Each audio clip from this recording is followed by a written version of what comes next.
Ayan, naka-costume ka. Pag pumupunta sila ng temple, mag-costume sila. Tapos pati likod nila, picture nila. Ayan, mga big wheels sa kanila yan. Ayan ang biggest tower in Japan.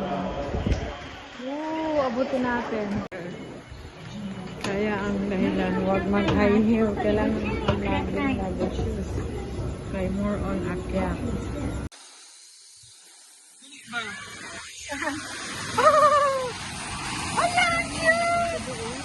Ala, cute ka lang. Ang tataba. Sa ano to? Sa temple. Tapos sa side, mayroong ganito. Oh, ang ganda. Diba ang ganda? Ang tataba pa.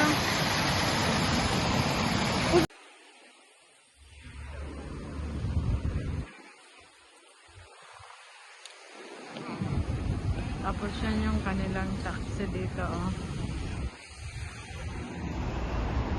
Taxi.